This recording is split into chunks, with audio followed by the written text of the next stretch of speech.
में मैंने समझा है और मैं इसी तरह से बाल वहां मुंडाता हूं जा करके कि जब कोई इज्जत के लायक ना हो ना, किसी ने इतना जुर्म कर दिया हो, क्रिमिनल हो, कि उसको फिर सजा देते थे लोग, इसके बाल मुंडवाओ, इसको बिठाल के और इसको घुमाओ पूरे शहर में बाल मुंडा के। चूंकि बाल मुड़ना ये इज्जत खराब करने के इज्जत और बेइज्जता होने का अलामत है, ये बाल मुंडवा दो इसकी। अब मक्के में जाकर के बंदा अपने बाल भी खुद मुंडाता है और फिर कहता है मालिक देख मैंने अपने बाल भी मुंडा दिए हैं और मैं मुजरिम भी बड़ा हूं और तेरे शहर में मैं आके घूम भी रहा हूं। अब ये सब आजिज़ी करना मेरा काम है और मुझे बख्श देना ये तेरा काम है। मेरे हुजूर फरमाते हैं जो आजिज़ी करता है अल्लाह उसको बुलंदी अता करता है। सरकार हुजूर मुफ्ती आज़म हिंद हमारे लिए आजिज़ी में उनसे बड़ी मिसाल इस दौर में कोई नहीं मिलेगी। वो पूरी दुनिया में इत्तेफाक था सारे सुन्नियों का कि वो अल्लाह के वली हैं, मगर फरमाते हैं कि मैं एक मर्तबा मुरादाबाद के रेलवे स्टेशन पे खड़ा था तो एक आदमी आया, बड़े लहीम शहीम कोई खूबसूरत शख्स थे। उन्होंने आके कहा आप कहाँ रहते हो? मैंने कहा मैं बरेली रहता हूँ। उनका मेरे शेख रहते हैं सौदागिरान में, उनका नाम अहमद रजा है, जब वो तुमको मिले या तुम्हारी उनसे मुलाकात हो तो मेरा सलाम कह देना। कहते हैं वो ये कह के चले गए और मैं उनको देख के रोने लगा। किसी ने पूछा क्यों? मुफ्ती आजम से पूछा तो आपने फरमाया इस वजह से कि अगर वो मुझसे ये पूछ लेते कि क्या तुम उनको जानते हो तो मैं इनकार भी नहीं कर सकता था, झूठ नहीं बोल सकता था, और मैं अपने आप को इस लायक भी नहीं समझता हूं कि मैं ये कहूं कि मैं अहमद रजा खां का बेटा हूं। आज इश्तिहार में नाम छोटा हो तो बंदा जलसे में नहीं जाते। पीर लोग ऐसे भी हैं, ये नफ्स के गुलाम हैं, ये बदतमीज हैं, इनको अभी दीन की समझ ही कोई नहीं। इश्तिहार में नाम छोटा हो तो नहीं जाते, उनके चेले चपाटे कहते हैं हजरत चलो इस इश्तिहार में जाने का क्या मतलब है। कभी कभी गाड़ियां मुड़ने तक की खबर आई है, इसका मतलब दुनियादारी है। बिल्कुल साफ बात है। बंदा क्या कहता है? जो इश्तिहार में इज्जत नहीं दे रहा जलसे वाला, वो जलसे में क्या इज्जत देगा? उस जाहिल को ये नहीं पता इज्जतें मेरे नबी अता करते हैं, जलसे वाले अता नहीं करते। उनको ये खबर नहीं। ये इन बुराइयों की खत्म करने की जरूरत है, वरना हमारे अंदर जो लगी हुई है दीमक ये हमें चाट जाएगी और हम ग्रुप बंदी में ऐसे फंसेंगे कि फिर हमारे दीन का कोई मतलब नहीं रहेगा। उलमा जब बुलंद होते हैं तो दीन बुलंद होता है, और जब उलमा जब नीचे को पस्ती में जाते हैं तो दीन फिर पस्ती में जाने लगता है, क्योंकि उलमा ही रीढ़ की हड्डी है। मौलाना खालिद साहब क़िबला तशरीफ रखते हैं, तो आप हजरात इंशाअल्लाह अपने अंदर से घमंड कभी नहीं रखना इंशाअल्लाह, बहुत बुरी चीज़ है ये। हाँ, हजरत अली से पूछा गया घमंड की पहचान, अब सुन लो, बहुत जबरदस्त किस्म की बात कही। आपने फरमाया जब तू दो लोगों से मिले, एक अमीर से एक गरीब से, तो अमीर से मिलते वक्त तेरा दिल उसकी तरफ ज्यादा झुके और गरीब से मिलते वक्त तेरा दिल उसकी तरफ ना झुके और तू उससे जो है वो बेजारी की तरह से मिले, तो फरमाते हैं फिर तेरे अंदर घमंड है। और अगर अमीर गरीब से मिलते वक्त दिल तेरा एक जैसा रहे फिर तू घमंडी नहीं है। इमाम शाफी से पूछा गया इसकी पहचान क्या है घमंडी की? कहने लगे करीबी रिश्तेदारों से अगर सलाम दुआ है तो घमंड नहीं है, और करीबी रिश्तेदारों से बिगड़ गई है तो समझो घमंड है। ये पहचान बता रहा हूं आपको। हाँ, ये दो पहचानें बता दी मैंने आपको, और ये बिल्कुल सटीक पहचान है ना। अल्लाह ताला सलामत रखे। अब बताओ आप लोग, दो तीन शेर पढ़ दूं। ये हमारे आजम तहसीनी साहब तो बहुत बड़े नातवा हैं, मैं दो तीन शेर पढ़ना चाहता था इस मौके की मुनासिबत से। दोनों हाथ उठा के बताओ। सुभान अल्लाह। दिल लग रहा आप लोगों को? नहीं लग रहा? तो मैंने पहले आपसे क्या दर्स दिया है? कभी घमंड गुरूर नहीं, बहुत बुरी चीज है ये, है ना। इल्म का गुरूर भी इंसान को जलील कर देता है, नसब का, दौलत का, घमंड चाहे किसी भी चीज का जलील करके छोड़ता है। सबके लिए उसूल हैं, सैयद के लिए भी उसूल हैं, आलिम के लिए भी हैं। आजकल देखते हैं ना कुछ सैयदों के तो दिमाग ही खराब हो गए, उनको खबर ही नहीं। इनको भी तो जरूरत है ना कि इनको कोई समझाए कि तुम हो क्या और कर क्या रहे हो। जरा सा किसी सैयद साहब से कोई बात हो जाए तो एकदम बिगड़ जाते हैं, कयामत के दिन देखूंगा। ले, दुनिया में कुछ देखा नहीं जा रहा है, ये कयामत के दिन देखेंगे। अबे अपने बुजुर्गों को तो पढ़ो, ये फालतू बातें करते हो, तुम्हारे बुजुर्गों ने ये सब किया है, तुम किसकी औलाद हो। इकबाल कहता है बाप का इल्म न बेटे को अगर अजवर हो, फिर पिसर काबिले मीरा से पिदर क्यों कर हो। यूं तो सैयद भी हो, मिर्जा भी हो, अफगान भी हो, तुम सभी कुछ हो, बताओ मुसलमान भी हो। जरा गौर तो करें आप, मौला अली ने आवाज दी अपने गुलाम को, यहाँ नहीं आया, फिर आवाज दी यहाँ नहीं आया, फिर गुलाम को आवाज दी नहीं आया, अंदर जाके देखा तो लेटा था। आपने फरमाया मैं आवाज दे रहा हूं तो आए क्यों नहीं, कहा हुजूर थक गया, लेट गया था। कहा फिर मैंने सोचा मेरा आका अली है, कोई जालिम थोड़ी है, आप तो मुझे माफ कर ही देंगे। तो हज़रत अली फरमाया मैं तुझे सिर्फ माफ नहीं कर रहा हूं, अल्लाह के नाम पे आजाद भी कर रहा हूं। ये होना चाहिए, सब्र से काम लीजिए, अल्लाह ताला सबको अक्ल अता फरमाए। हमारा तो काम खिदमत करने का है, तो सैयदों की भी खिदमत हम ही करेंगे। अब और लोग तो सैयदों को कह नहीं सकते, वो डरते हैं कि सैयद साहब उसकी शान में, मगर हम तो कह सकते हैं ना भाई, हमारी बिरादरी का मामला है कि सैयदों को भी ये सोचना चाहिए कि इमाम ज़ैनुल आबिदीन काबे का तवाफ कर रहे थे, एक खारजी बदबख्त ने आकर के आपको गाली दी गंदी, जो आपकी माँ को पड़ती थी, माँ को, फिर आपने उसने फिर इधर से गाली दी, फिर उसने इस तरफ से गाली दी, ऐसे आप उधर मुंह करते रहे। उसने आखिर में गिरेबान पकड़ के कहा मैं तुमको गाली दे रहा हूं, समझ नहीं आ रही। तो आपने फरमाया आंखों में आंसू लाके, मैं आपको माफ कर रहा हूं, आप मुझे गाली दे रहे हैं, मैं आपको माफ कर रहा हूं। उसने पूछा क्यों? कहा मैं नहीं चाहता मेरी वजह से मेरे नाना का कोई उम्मती जहन्नम में जाए। ये लफ्ज थे इमाम सज्जाद के, अभी लफ्ज पूरे नहीं हुए थे, बंदा का दिल धुल गया, रो के बोला लोग कहते हैं आप हुजूर की औलाद नहीं अली की औलाद है, मैं गवाही देता हूं बेशक आप हुजूर की औलाद हैं, क्योंकि ये अखलाक नबियों की औलाद में हो सकते हैं। अल्लाह ताला आपको सलामत रखे। बड़ा मैं तो ये चाहता हूं कि भाई मैं अपने आप को ठीक कर लूं, ये तकरीर करते ही इस वजह से हूं। जैसे जुनैद बगदादी से किसी ने कहा, बहुत बड़े खतीब थे, कहा हुजूर आप जब तकरीर करते हैं तो किसको मुखातब करते हैं? कहने लगा अपने नफ्स को। है ना? इधर आओ यार, इधर बैठो। हाँ भाई, नाजिम का मतलब है निजाम, जब निजाम पीठ के पीछे चला जाएगा तो काम खराब हो जाएगा ना।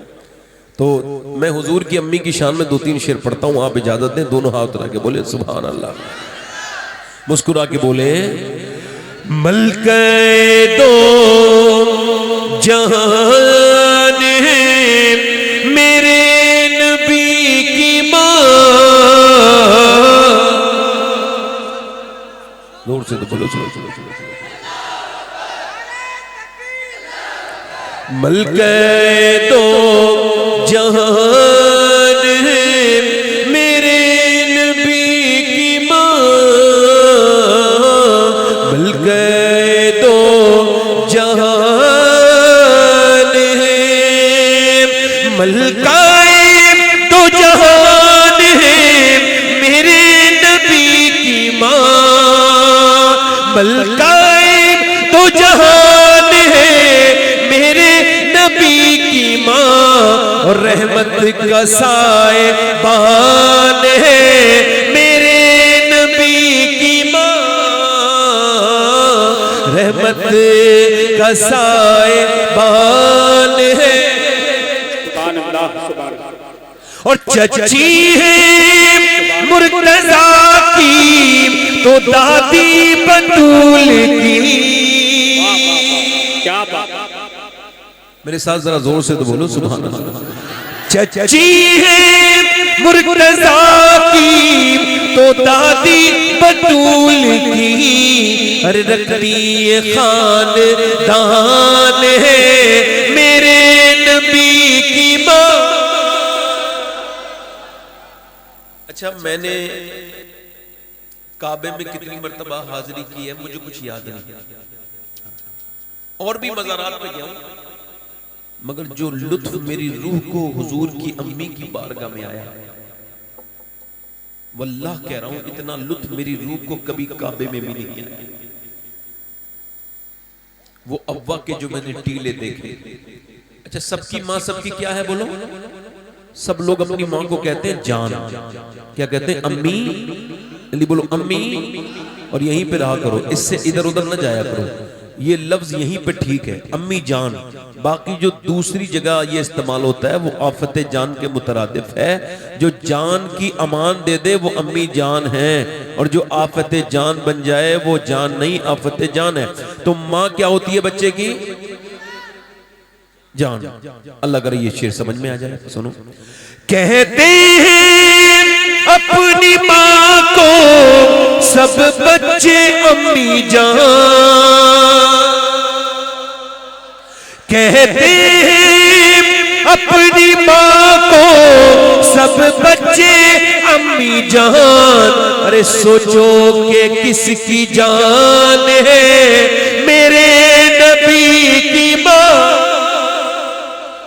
सोचो, समझ नहीं शेर समझे नहीं। हमारे उलमा समझ गए, मगर आप शेर ठीक से समझे होते तो अच्छे से बोलते। कुछ लोग तो तरन्नुम सुन के ही समझते हैं, ठीक ही पढ़ रहे होंगे, अच्छी आवाज है। शेर को समझो, दिल लगा के बोलो। सोचो कि किसकी जान है। और आखिरी शेर पढ़ के अपनी तकरीर शुरू कर रहा हूं। ये गैर मुस्लिम लोग जो है ना, भाभी देवबंदी, ये गैर मुस्लिम है, मुसलमान नहीं।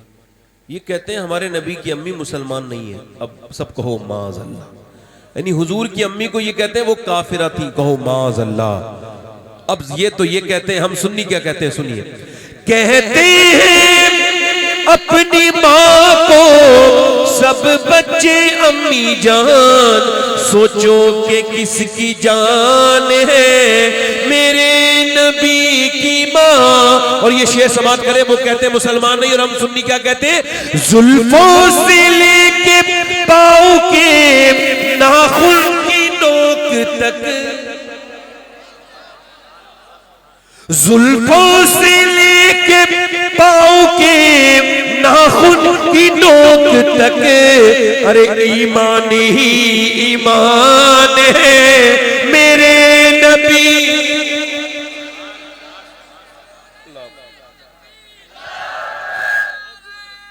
मैं अपनी बात शुरू करूं, इको कम करें, इको कम, बस इको कम करें, इको कम, आवाज ठीक, माइक अच्छा है आपका।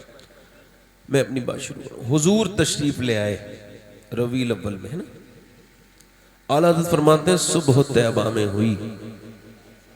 कहां पे बोलो? और सुबह हुई थी मक्के में, और आला हजरत ने कहा मदीने में। इको कम करें भाई। आला हजरत जैसा आशिक रसूल, अगर आला हजरत यूं भी कहते कि सुबह मक्के में हुई बटता है बाड़ा नूर का, तो यहां भी शेर में कोई फर्क नहीं पड़ता। मगर आपने फरमाया सुबह तैयबा में हुई बटता है बाड़ा।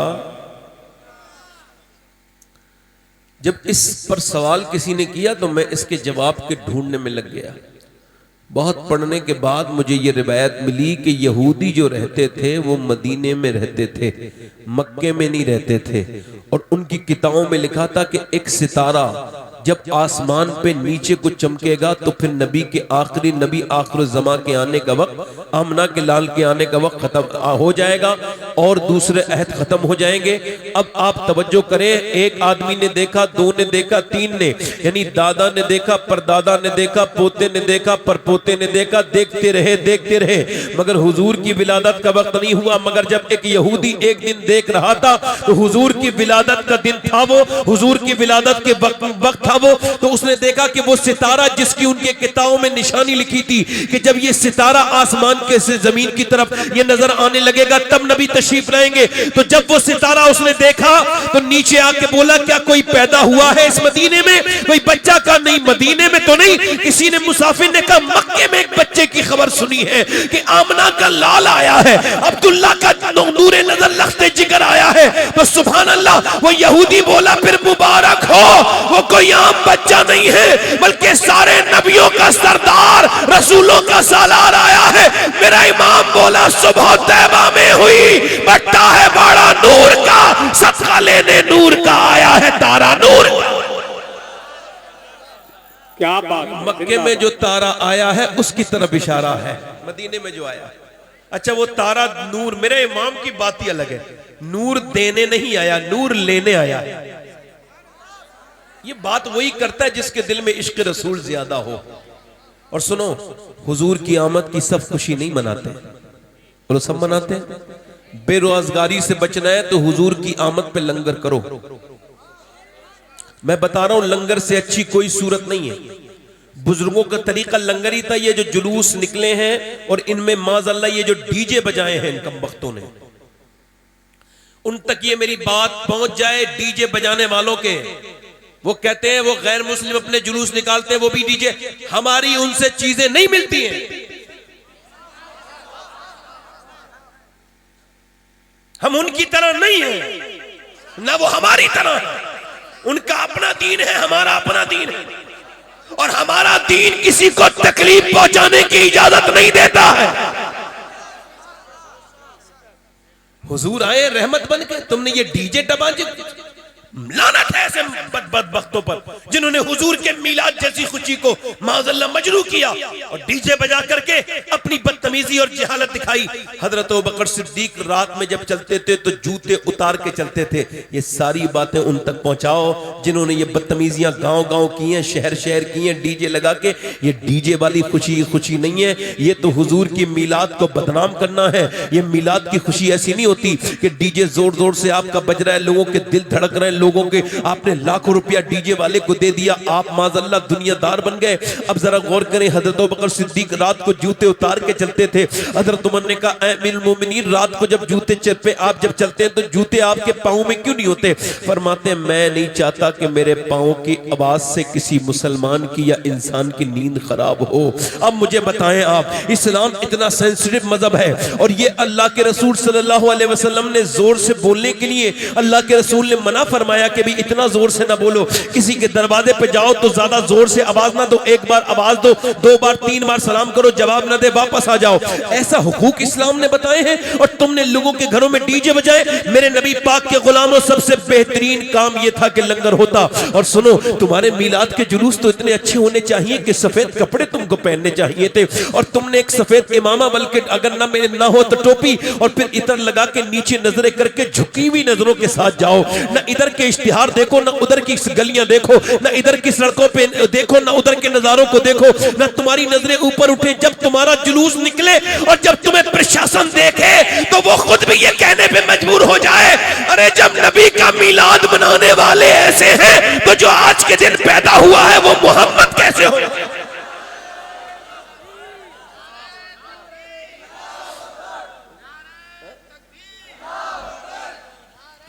तुम तो अपने घरों में लंगर करो,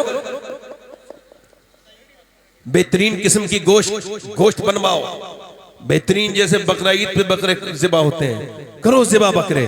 क्यों भाई? बुजुर्गों की सुन्नत है, बुजुर्गों का तरीका है। और बोटियां, वो आपको बताऊं, कुछ लोग सब एक जैसे घर नहीं है, कुछ घर ऐसे हैं बच्चों को बोटियां मिलती, एक तेरी एक, इसकी एक, इसकी एक। बच्चा कहता अम्मा एक बोटी, नहीं बेटे इतनी मिलेगी। उसके माँ बाप भूखे रह जाते हैं, बच्चों को बोटियां खिलाते हैं। जब तेरा लंगर चल रहा होगा ना मीलाद वाला, तो वही बच्चा आएगा जिसे एक बोटी पूरे साल मिली है, आज जब उसे बोटी खूब मिलेंगी वो खूब खाएगा तो अपने बाप से पूछेगा जरूर, अब्बा आज ऐसा क्या हुआ है जो आज मेरा बोटियों से पेट भर गया? तो बाप सर पे हाथ रख के कहेगा, बेटे आज के दिन तेरे नबी दुनिया में तशरीफ लाए थे, तेरे पैगंबर दुनिया में तशरीफ लाए थे। अल्लाह अकबर। तेरे हुजूर, तो अब बच्चों को यह बताना नहीं पड़ेगा मीलाद उनकी जन्म की घुट्टी में पैदा हुआ, हमने मीलाद मनाया, बदलाव कोई नहीं आया। एक उस तरफ लोग मीलाद मनाने के लिए तैयार नहीं, कुछ लोग ऐसे भी हैं और कुछ ऐसे हैं कि जो मना रहे हैं तो उसको डैमेज कर रहे हैं। ये तरीके अगर ये मेंबरों से मना नहीं हुआ, अगर ये उलमा ने इसकी मुखालफत न की तो ये रस्म बहुत तेज हो जाएगी। अगर कोई नंगा होके नाचता है तो तुम भी नाचोगे क्या? अगर कोई कुएं में गिर गया तो आप भी गिरोगे क्या? वो ऐसा कर रहे हैं, उनसे क्या मतलब है? हमारा दीन डीजे बजने से आगे नहीं बढ़ता, हमारा दीन दीनदारी से आगे बढ़ता। हमारे दीन की है अच्छा अच्छा, देखो सुनो, जिसके घर आता है वही खुशी मनाता है। तुम किसी झगड़ा मत करना। कोई दिल्ली में रहता है लड़का, तो कोई भाभी मिल जाए, वो कहे कहाँ लिखा है, तो उससे ये कहना मेरी किस्मत में लिखा है, इसके अलावा कोई जवाब मत देना, उससे कहना ही मत, कोई बात दूसरी करना, बिल्कुल कोई बात ना करना। अच्छा मेरी बात देखो, मेरी ध्यान से मेरी बात को सुनना। आप, मैं आपसे अर्ज कर रहा हूँ, जिसके घर में बच्चा, हसन भाई सुनिए, मौलाना खालिद साहब जरा गौर कीजिए, ये उलमा, जिसके घर में बच्चा होता है वही खुश होता है, माँ खुश होती है, उसका दिल ठंडा होता है, बाप खुश होता है, बहनें खुश होती हैं, रिश्तेदार खुश हो जाते हैं। सब तो खुश नहीं होते ना किसी के आने पर। यानी एक आदमी दिल्ली के एयरपोर्ट पे उतरा, मस्कत से, ओमान से या विदेश से कहीं आया, और जैसी उसने लैंडिंग की, उसके बाद इमिग्रेशन ऑफिसर की नजर उस पर पड़ी, उसका काम था, उसने इमिग्रेशन कर दिया, कोई नोटिस नहीं किया। उसके बाद वो चलते चलते वही आदमी जो है सफर करते करते अपनी कार से या बस से वो पहुंच गया यहाँ पर, और इस गांव में आने के बाद वो अपने घर की तरफ जा रहा था, तो किसी ने कोई गौर नहीं किया, आया है किसी के लिए थोड़ी आया है, हमारी तरह आया है, जो भी देख रहा है सब देख रहा है, मेरी तरह तो आदमी है, इसकी क्या खुशी मनानी है। मगर जैसे ही वो अपने घर में घुसा है, आंसुओं से उसकी खुशी मनाई गई। बेटियां उसकी रो के अपने अब्बा से चिपट गई, मेरे अब्बा आ गए। बाप पे बच्चे अपने बाप से चिपट गए, मेरे अब्बा आ गए। बीबी दूर खड़े होकर रोने लगी, माँ बोली हाय मेरा लाल आ गया, बाप बोला हाय मेरा बेटा आ गया। सुनो, ऐसे ही जब नबी की आमद की खुशी पहुंची देवबंद में, तो उन्होंने कहा नहीं मनाओ, खुशी हमारी तरह आया है। जब सहारनपुर में आया, मतलब कोई नहीं, कहा कोई खुशी न मनाए, हमारी तरह आया है। जब नदवा वालों ने सुना तो बिल्कुल न मनाओ, खुशी हमारी तरह आया है। मगर जब वही खुशी की खबर सौदा किरान बरेली में पहुंची, तो मेरा इमाम बोला सबसे आला वो आला हमारा नबी, सबसे वाला वो वाला हमारा नबी। क्या खबर कितने तारे खिले छिप गए, पर न डूबे न डूबा हमारा नबी। नारे तकबीर, नारे रिसालत, जश्न ईद मिलादुन नबी, मसलके आला हजरत, सरजमीने यूसुफ नगर, इश्क मोहब्बत इश्क मोहब्बत। खुशी वही मनाएगा जिसके घर आएगा, जिसका आया है। बेटी बोली मेरे अब्बा आ गए, और बीबी बोली मेरे शोहर आ गए, और उम्मती बोले मेरे नबी आ गए। अब जो उम्मती होगा वही तो कहेगा ना। अच्छा कितना ही बड़ा गुनहगार इंसान सही, उससे आप एक मर्तबा कह दो कि आज के दिन तुम्हारे नबी तशरीफ लाए थे, तो उसके दिल में खुशी आएगी कि नहीं आएगी? बोलो आएगी कि नहीं आएगी? खैर ये तो बात हो गई। मैं आपसे कह रहा हूं, हुजूर आए तो तब्दीलियां क्या आई जमाने में, आज उसकी तजदीद की जरूरत है। वो फिर से बताने की जरूरत है कि हुजूर आए तो हुजूर ने बदला क्या है। तो हुजूर ने जितना बड़ा इनकलाब बर्पा किया, ना तो कोई कर पाया है ना कर पाएगा। हुजूर की मुबारक सीरत की सबसे बड़ी शान यह है कि हुजूर ने विसाल के वक्त ये नहीं कहा ये काम रह गया, वो काम रह गया। हुजूर सारा अपना काम मुकम्मल करके दुनिया से पर्दा किए हैं। इसका मतलब यह है कि जिस जाविये से हुजूर को आप पढ़ेंगे, सरकारे दो आलम की हदीस उस पर मिलेगी। जिस भी जाविये से हुजूर आए तो तब्दीली क्या आई। अबू ज़र गफ्फारी, सब कह दो रदी अल्लाह तआला अन्हु, एक सिहाबी रसूल, कहते जब मैं इस्लाम नहीं लाया था तो फरमाते हैं ऐसा जालिम था कि लोग मेरे जुल्म की मिसालें देते थे और कहते थे अपने गुलामों से अगर ठीक से काम नहीं करोगे तो वैसे ही मारेंगे जैसे वो मारता है। अबू ज़र गफ्फारी। भाई आप थोड़ा सा ना इसका आवाज थोड़ा बेस बढ़ा दें, हल्का सा इसका आवाज थोड़ा साफ कर दें, बस यहां रहने दें, बस ठीक है।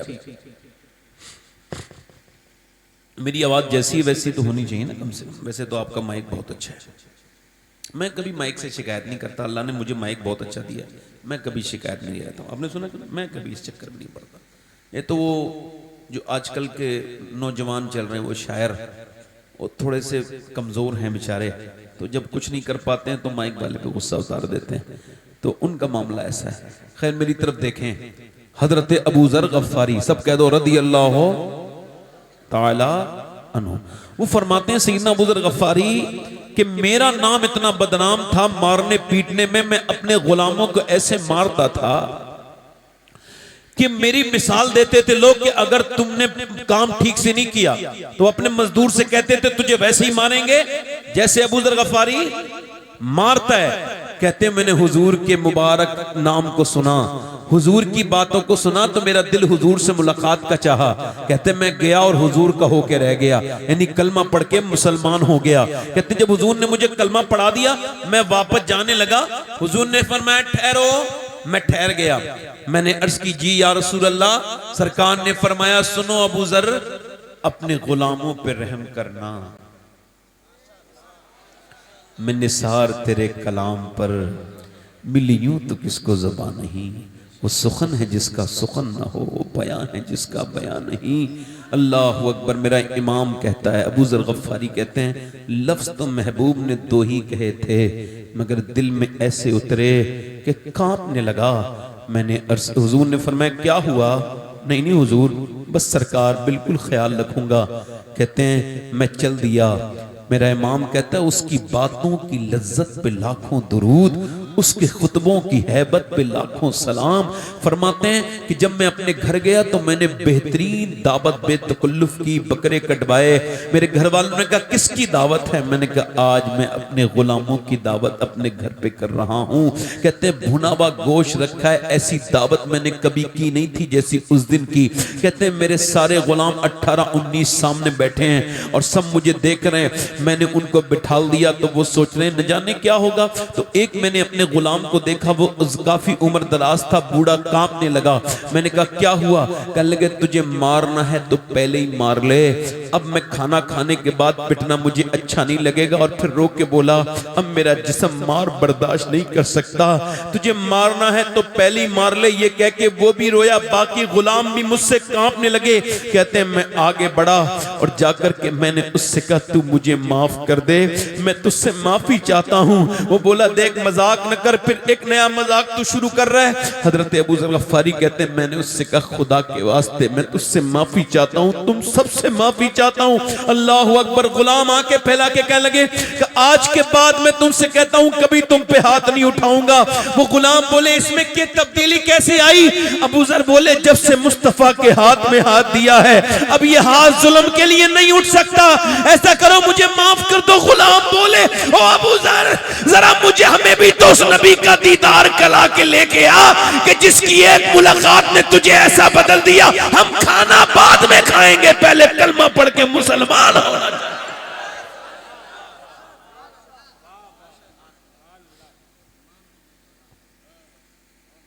इसका मतलब साफ है, अगर आज भी आप मजदूर को सिर्फ मजदूर समझते हैं, इंसान नहीं समझते, तो आप हुजूर के सच्चे गुलाम नहीं हैं, मोमिन नहीं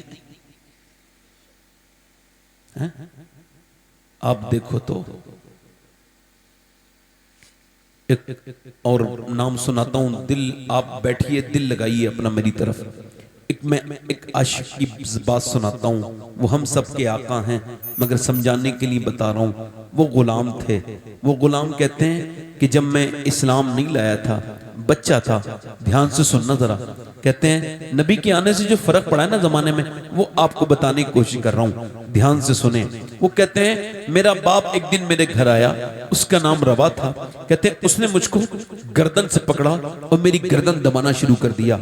याद रखो ये जो आजकल मोबाइल है ना, ये बाकायदा तौर से एक बीमारी है, इस पे रिसर्च हो चुका है। इसके बीमार अभी तो हैं, अगले 10 साल के अंदर हर घर में एक पागल मिलेगा जिसका इलाज होगा। आप लिख लेना मेरी इस बात को। मोबाइल का इतना यूज कि वो हर वक्त अगर हाथ में ही है आपके, तो या आपसे ये तो बहुत बड़ी बात है, बल्कि इसको कहा हार्वर्ड यूनिवर्सिटी ने कि 5 घंटे से ज्यादा जो मोबाइल देखता है वो सतर्क हो जाए, वो या तो पागल हल्का फुल्का हो गया या होने वाला है, उसका दिमाग काम नहीं कर रहा। ये इतनी अपडेट चेक करने का कोई मतलब नहीं है, सिवाय दिमाग में एक बीमारी पैदा हो गई है, इसका इलाज जरूरी है। मेरे दोस्तों, मेरे भाइयों, ये हुजूर के जिक्र का वक्त है। इस वक्त में ये रिकॉर्डिंग करने वाला दे देगा, ये हाथ में आप मोबाइल रखोगे तो बड़ा थक जाएंगे आपके हाथ। इस वजह से मैं आपसे कह रहा हूं मेरी बात ध्यान दो। वो कहते हैं मेरा बाप आया और आकर के उसने मेरी गर्दन पकड़ के दबाना शुरू कर दी।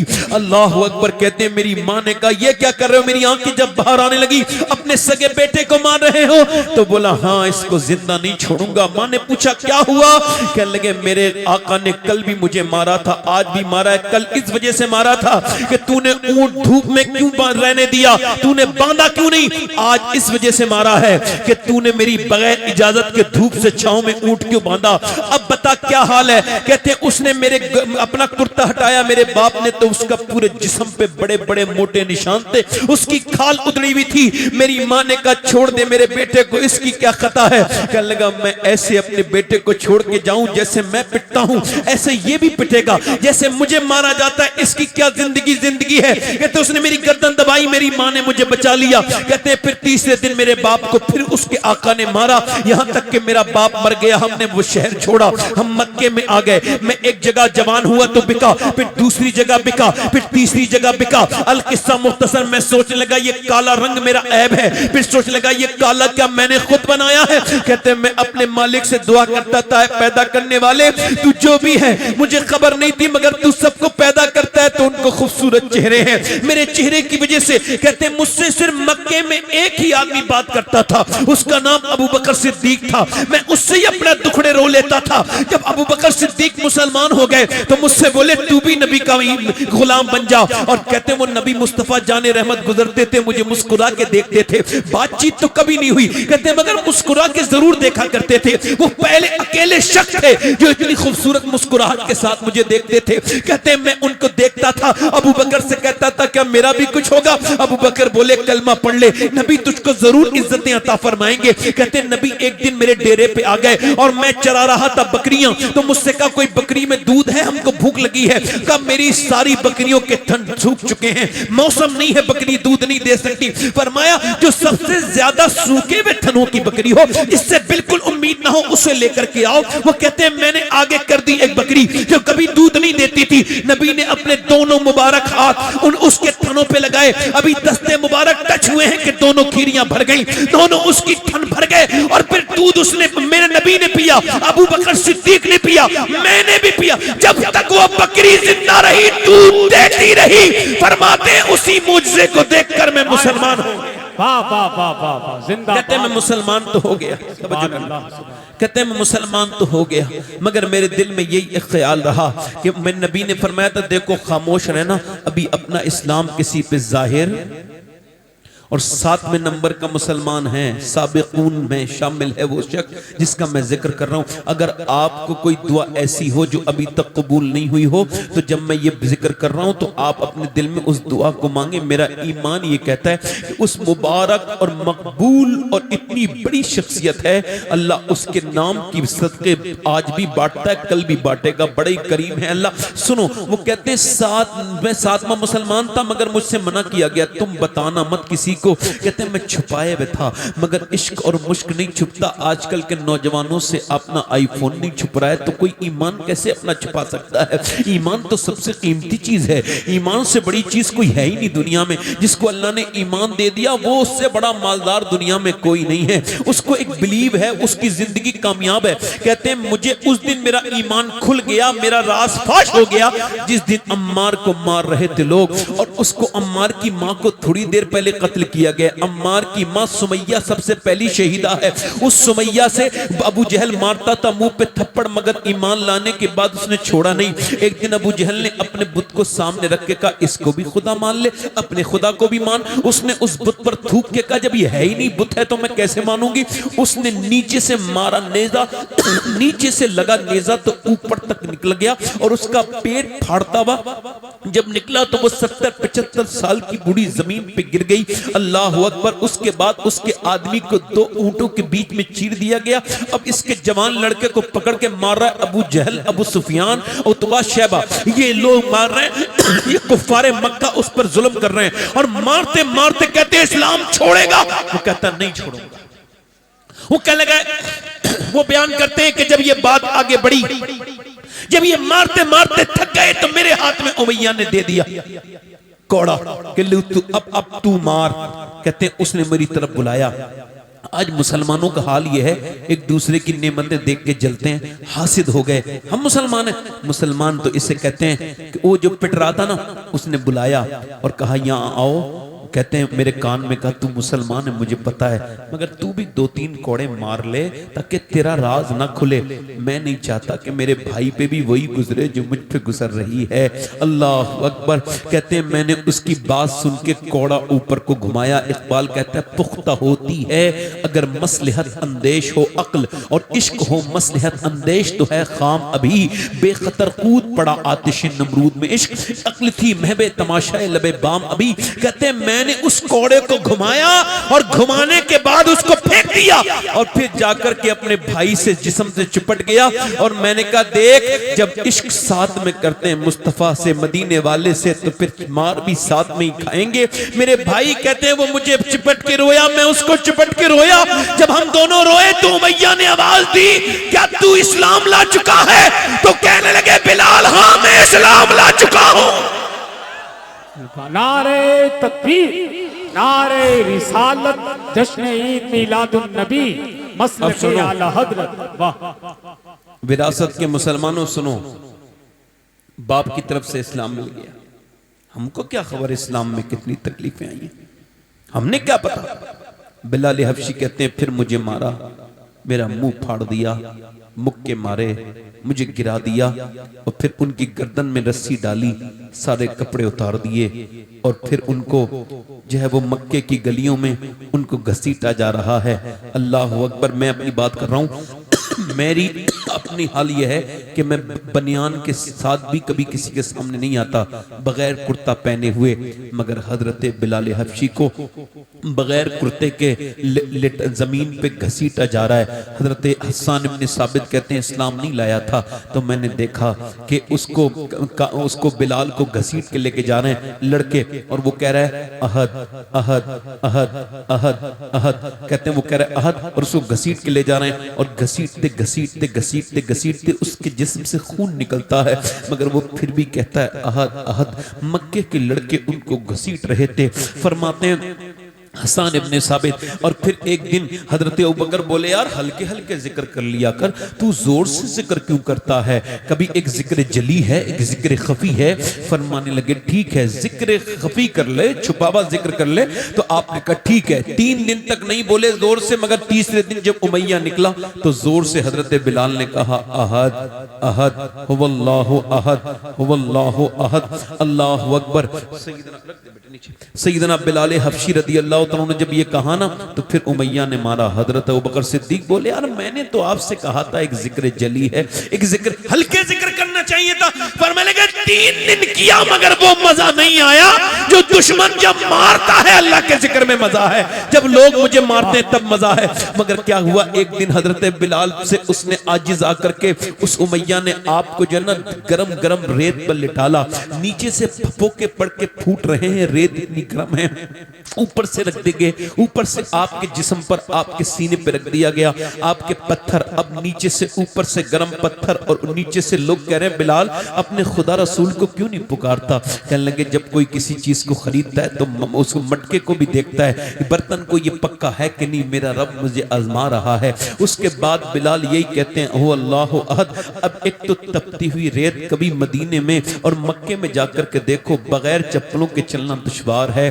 अल्लाह अकबर। पैरों में फपोके पड़ जाते हैं, मगर बिलाल हबशी को तो उस दौर में गरम गरम रेत पे मक्के पे लिटाल के ऊपर से पत्थर डाल दिया गया। एक दिन उमैया ने कहा आखिर ये बता ये तेरा गुलाम कब तक बदलेगा? बदलेगा नहीं बदलेगा? तो वो बोला उसने कहा अबू जहल ने ला मुझे दे दे मैं इसको बदल लूंगा। उसने कहा ठीक है। अब अबू जहल ने जाकर के इनको सफा मरवा की तरफ बांध दिया, मुंह पे मुक्के पे मुक्का, यहां तक कि आपके मुंह से खून के लोथड़े नीचे को गिरने लगे, आप बेहोश होने लगे। अबू जहल बोला बोल इस्लाम छोड़ेगा? तो अबू जहल मेरे जिस्म पे थोड़ी इस्लाम लिखा है, ये तो मेरे दिल के अंदर लिखा है।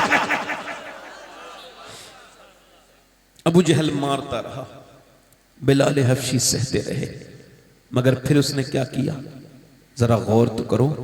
अंगारे दहकाए। क्या किया? अंगारे दहकाए। और अंगारे दहकाने के बाद हजरत बिलाल को 4 लोगों ने उठाया। कभी देखा है आपने अंगारे की तपिश कितनी दूर से आती है, और वो भी गर्म रेत और गर्म मक्के का माहौल। ऐसे करके लिटाला और हजरत बिलाल हबशी को उसके ऊपर 4 लोगों ने डाल दिया कौलों के। जैसे ही आपका जिस्म उन कौलों पे गिरा वैसे ही चर्बी पिघलने लगी, धुआं उठने लगा और सैयदना बिलाल हबशी रदी अल्लाह तआला अन्हु की खाल चलने लगी और आपकी चर्बी से वो जो वहां का जो कोले हैं ना वो बुझने लगे और आपके पूरे जिस्म पे उसी कोलों की वजह से सफेद निशान थे। तो हजरत उमर फारूक आजम पीठ को चूमते थे और कहते थे, ऐ बिलाल तू ऐसा कर, उमर की सारी नेकियां ले ले, ये एक नेकी जो तूने अंगारों पे लेट के कमाई है वो मुझको दे दे, ये एक नेकी दे दे। हजरत बिलाल का जिस्म जब पूरा चरमराने लगा और जब आपके गोश्त से जलने की बू आने लगी और आपकी इतनी चर्बी पिघली कि वो कोले बुझने लगे, तब आपने अर्ज की, मालिक अब बिलाल को कबूल कर ले, ए करीम ए रहीम बेपना ताकतों वाले, अब बिलाल से सब्र नहीं होता। उधर हुजूर को देखा, बेखबर हो गुलामों से वो आका क्या है, हुजूर की आंखों में आंसू हैं।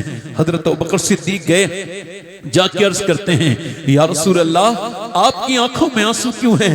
फरमाते हैं, अगर मेरे पास पैसे होते तो मैं अपने बिलाल को खरीद लेता, अगर मेरे पास पैसे होते। हजरत अबू बकर कहते हैं, या रसूल अल्लाह मेरे पैसे भी तो आप ही के पैसे हैं, आप हुक्म फरमाएं कब बिलाल को खरीद लो। हजरत अब्बास सौदा करके आए, उस तक ईमान नहीं लाए थे, 50 दीनार 50 सोने के सिक्के, और जब लेकर के हजरत अबू बकर सिद्दीक गए, कहा तुम खरीदोगे, तुम्हारा तो ये मुसलमान भाई है, तुम्हारे लिए 2000 सिक्कों का दूंगा और 2 यमनी गुलाम भी चाहिए। हजरत अबू बकर बोले मुझे मंजूर है। हजरत अब्बास बोले तुम समझदार ताजिर हो, समझदार व्यापारी हो, काले रंग के गुलाम को इतने पैसों में न खरीदो। हजरत अबू बकर बोले अभी आप ईमान नहीं लाए हैं, आपको बिलाल का मर्तबा नहीं पता। सुनो अब्बास, अगर मैं यमन का बादशाह होता और ये बदले में बादशाहत मांगता तब भी मैं बिलाल को खरीद लेता। बादशाह नारे तकबीर, नारे रिसालत, इश्के मुस्तफा, जश्न ईद मिलादुन नबी, मसलके आला हजरत। सुनो, सुभान हजरत अबू बकर सिद्दीक ने आजाद करा लिया, हमारे प्लाट खरीदे जा रहे हैं, हमारी बिल्डिंगें बन रही हैं, और अबू बकर अपने पैसों को खर्च करके अपने नबी के दीन में अपने नबी के गुलामों को छुटाते हैं। वो कहते हैं मैं ढूंढते था, कहते हैं मैं बिलाल के पास गया, वो एक अंधेरी कमरे में लेटे थे, मैंने जाकर के आवाज दी, बिलाल। कहते हैं कौन? कहा मैं अबू बकर, तुम्हें मैंने आजाद करवा लिया, उठ जाओ। कहने लगे अबू बकर अंदर आओ और मुझे सहारा दो, मुझे उठाओ, मुझसे उठा नहीं जाता, ऐ ज़ौफ मदद कर, दरे अहमद पे गिरा दे। और दरबान कहें उठ तो मैं कहूं कि उठा नहीं जाता। सैयदना बिलाल को कहते मैंने उठाया, बिलाल का पूरा जिस्म इतना कमजोर था, बिलाल जवान थे उस वक्त मगर पूरा जिस्म कमजोर था। कहते हैं उनके फपोके पड़े थे। बिलाल कहते हैं मुझे जाकर के नहलाया और नहलाने के बाद सफेद कपड़े पहनाए, सफेद इमामा बांधा और फिर मेरे जख्मों पे मरहम लगाने के बाद अबू बकर ने जब मुझे देखा तो मैं रोने लगा। मुझे देख के बोले तुझको जितना रोना है अभी रो ले। हुजूर की आंखों में अबू बकर आंसू नहीं देख सकता, तू यहीं रो ले। कहते हैं मैं रोया और फिर मैं जब हुजूर की बारगाह में पहुंचा तो मुझसे तो ये कह रहे थे नहीं रोना, मगर जैसे ही हुजूर की बारगाह में पहुंचे हैं अबू बकर सिद्दीक खुद ही रोने लगे। और फिर नबी ने मुझे देखा, देखने के बाद हुजूर ने अपने दोनों हाथ फैला दिए और जैसी दोनों हाथ फैलाए हैं अब कोई गुलाम कोई परेशान हाल किसी अपने आका के पास पहुंचे और जब किसी को कोई तकलीफ हो और कोई कांधा ऐसा मिल जाए जिस पे रोने का मौका मिले तो अपना सारा गम निकाल देता है। और जिसको हुजूर मिले हो बिलाल गए अपने सारे गम अपनी सारी तकलीफें अपना सारा दर्द हुजूर के सामने बयान कर करके रोने लगे और हुजूर ने उन्हें हटाया नहीं, वो रोते रहे।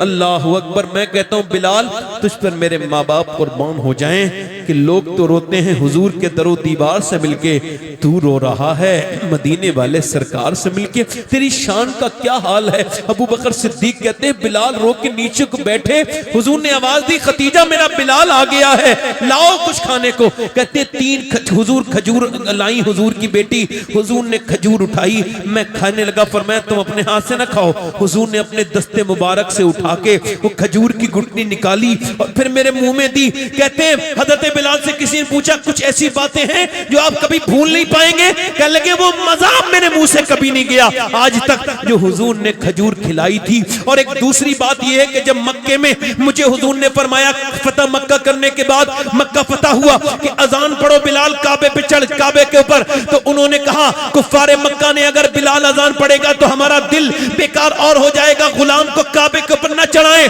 तो जब सहाबा ने कहा तो हुजूर ने फरमाया खामोश, मेरे बिलाल के बारे में इस तरह की बात न करो। जब रेत पे लेटने की बात आए तो बिलाल लेटे, और जब वो अपने सीने पे पत्थर रखने की बात आए तो बिलाल रखे। जब अंगारों को दहकते हुए अंगारों पे सोने की बात आए तो बिलाल सोए, और जब अजान की बात आए तो कोई और पढ़े, मेरा बिलाल अजान पढ़ेगा, बिलाल चढ़ जा। कहते हैं बिलाल में बगैर किसी सपोर्ट के काबे पे चढ़ गया। काबा बहुत ऊंचा है, ऐसे कोई चढ़ नहीं सकता। बिलाल कहते हुजूर ने फरमाया मैं चढ़ गया, और जब मैं चढ़ा तो मैंने अर्ज किया रसूलुल्लाह किधर को मुंह करके अजान पढ़ूं? फरमाया इस मेरी तरफ मुंह करके अजान पढ़। कब पहले अजान पढ़ता था काबे की तरफ मुंह करके, अब की तरफ मुंह करूं? कब मेरी तरफ मुंह करो। तो हुजूर कर रहे थे तवाफ, तो बिलाल अजान पढ़ते थे तो साकिन नहीं थे, मुतहर्रिक थे, घूमते जाते थे, अजान पढ़ते जाते थे, हरम बरेलियों का अकीदा साफ करते जाते थे। हाजियों शहंशाह का रोजा देखो, काबा तो देख चुके, काबे का काबा देखो। सुनो मेरे नबी ने एजाज अता किया है, खुसरो परवेज जो पूरी दुनिया का सबसे बड़ा बादशाह था उस जमाने का, ईरान का, उसने ये खत लिखा हुजूर को कि मैं कलमा पढ़ने के लिए तैयार हूं, मगर मेरी शर्त यह है कि जहां बिलाल जैसा गुलाम नमाज पढ़ेगा वहां मैं बादशाह होके खड़ा नहीं हूंगा। अगर मेरी शर्त माने तो मैं कलमा पढ़ने के लिए तैयार हूं। हुजूर ने फरमाया तू कलमा पढ़ या मत पढ़, मेरा बिलाल वहीं खड़ा होगा जहां वो खड़ा हो। नारे तकबीर, नारे रिसालत, जश्न ईद मिलादुन नबी, मसलके आला हजरत, सुभान अल्लाह। हुजूर ने बिलाल को आका बना दिया। और कोई साहब जाना चाहते हैं? बीच में से एक साहब भी उठ के इधर से गए, इधर से कुछ लड़के थे, ए भाई ए, हाँ कोई और साहब जाना चाहते हैं चले जाएं। इसी वजह से मैं ज्यादा रात में तकरीर करता नहीं हूं, लोग जाने लगते हैं। इबलीस ही ले जा सकता है, अच्छा इंसान तो जाएगा नहीं भाई। जिस पे इबलीस ज्यादा तारी होगा वही लेके जाएगा, वरना अच्छे लोगों का तो दिल लगने लगता है हुजूर के जिक्र में। कितने लोगों का दिल लग रहा है? हाथ उठा के बताओ। ये नौजवान जब फिल्म देखते हैं तो पूरी देखते हैं, ये रील चलाते हैं 3-3 घंटे तक, तो ये थकते नहीं। मगर ये हुजूर की महफिल में बैठते हैं तो इनके दिल इतने सख्त हो गए हैं कि अब ये थक जाते हैं। और यही हाल रहा तो याद रखना बड़ी करीब है मौत।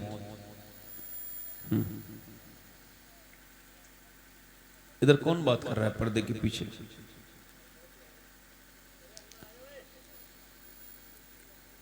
आवाज दे लो, आवाज दे लो। मैं असल में डिस्टर्ब हो गया बीच में तकरीर करते करते, आपको ऐसा, मगर मैं डिस्टर्ब हुआ।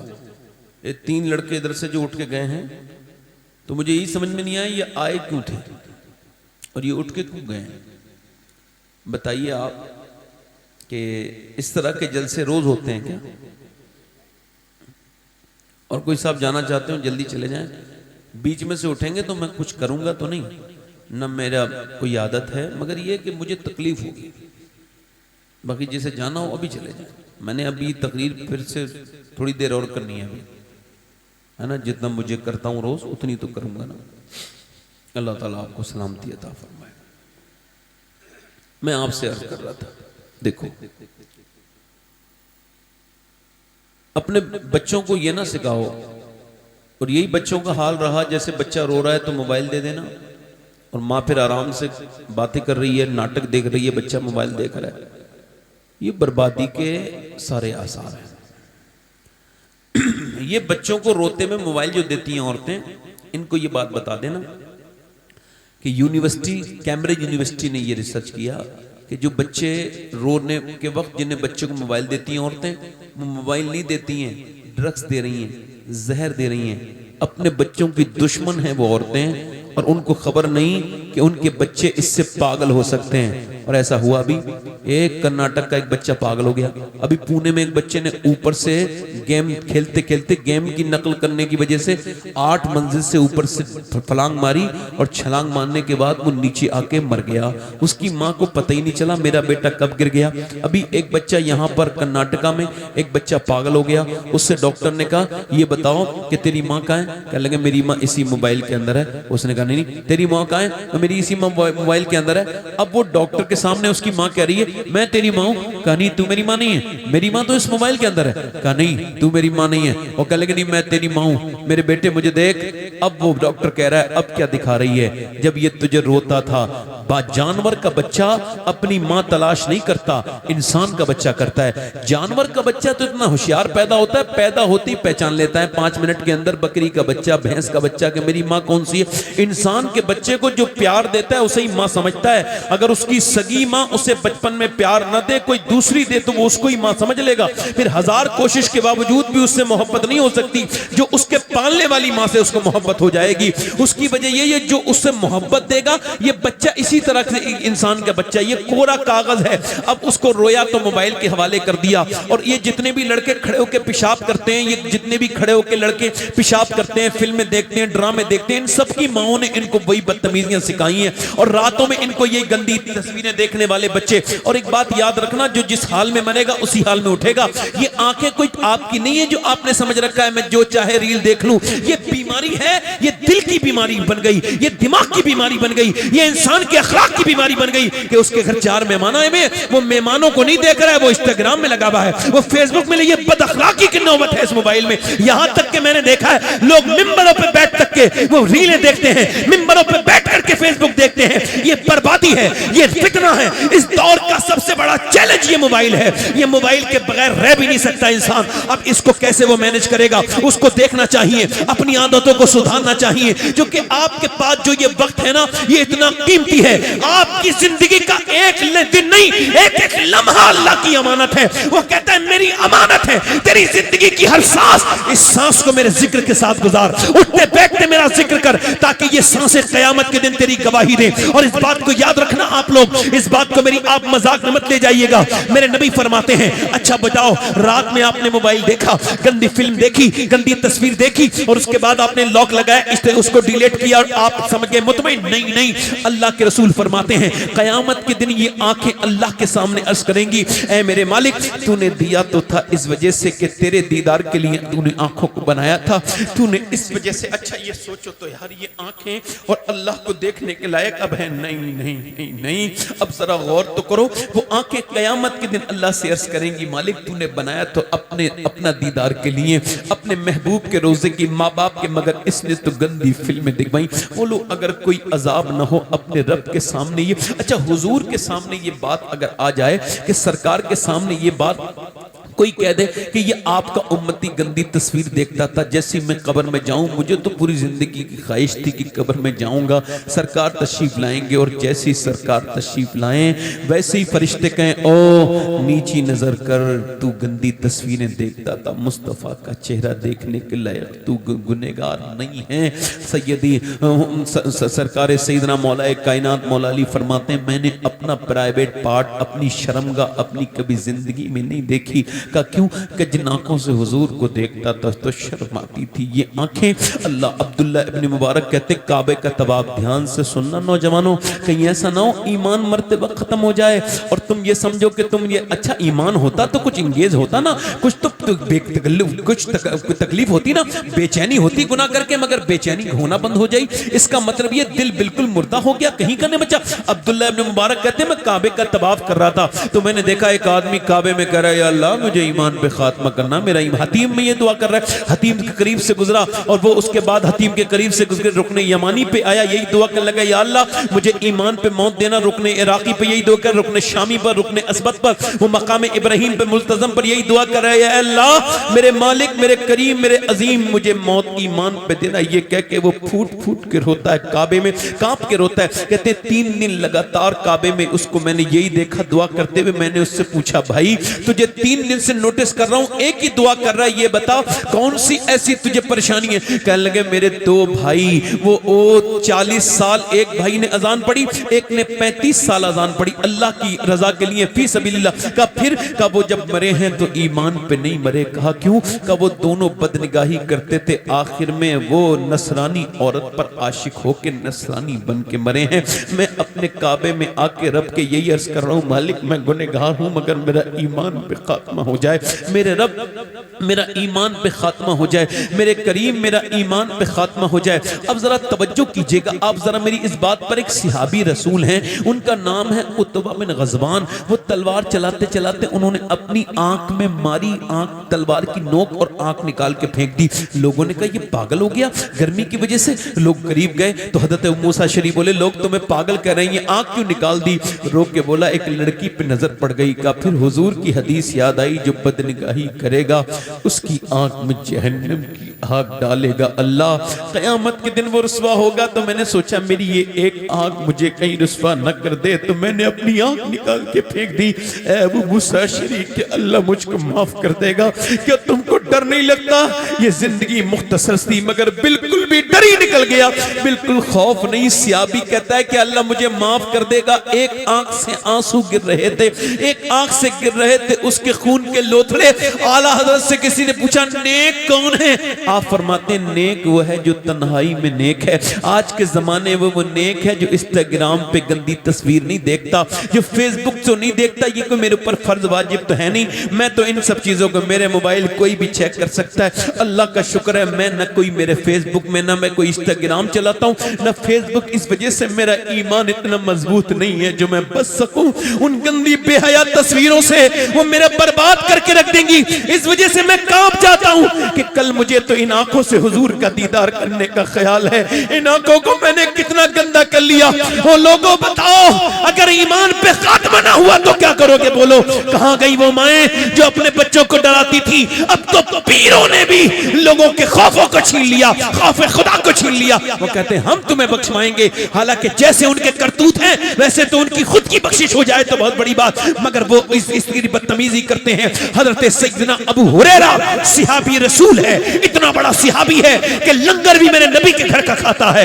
इतना बड़ा सिहाबी है, एक दीवार बीच में है और वो वहां पे असहाबे सुफ़ा में शामिल है। वो नबी का शागिर्द है अबू हुरैरा, कोई आम आदमी तो नहीं है। इतने बड़े मुहद्दिस के कोई और सहाबा में इतना बड़ा मुहद्दिस नजर नहीं आता जिसने इतनी अहादीस रिवायत की हो। हजरत सैयदना अबू हुरैरा इंतकाल के वक्त में कांपते हैं। आज जरा सा बड़ा आलिम हो जाए इंसान, थोड़ा सा इल्म हो जाए, घमंड करता है, हालांकि डरने वाले को आलिम कहा गया है। आलिम वो है जो डरे, इन्नमा यख्शल्लाह मिन इबादिल उलमा।